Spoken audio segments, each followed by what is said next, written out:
మాకంటే తప్పదు. మేము జాబ్ చేస్తున్నాం ఇక్కడ చేయాలి కాబట్టి. ఇంకా చాలామంది షాపింగ్ మాల్స్‌కి వస్తారు. ఇంత వేడి పెట్టుకొని 65 డిగ్రీస్ పైన కాస్తుంది. 55 డిగ్రీస్ పైన. ఇంత ఎండలో ఓహ్ మై గాడ్! ఎలా వస్తారో షాపింగ్‌కి. నేనైతే ఇంత ఎండ అయితే ఇంట్లోనే కూర్చునేదాన్ని. మాకంటే తప్పదు. జాబ్ చేయాలి బయటొచ్చాక. ఇక్కడ చాలామంది తిరగడానికే వస్తారు. ఇక్కడ బీచ్ ఉంది కదా!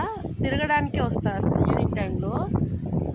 ఇక్కడ కొంచెం ఖాళీగా ఉంది. అసలు బీచ్ సైడ్ చూడండి ఎంత క్రౌడ్ ఉన్నారు. ఉంటారు అక్కడక్కడ జనాలు. పిల్లల్ని కూడా తీసుకొస్తారు. ఇంత వేళ్ళు అసలు మన పిల్లల్ని బయట తీసుకెళ్తాము మన ఇండియాలో అయితే చెప్పలేము.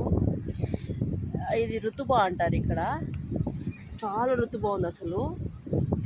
చూడండి మీరు కూడా. చాలా వేడి గాలి అసలు. Bye friends.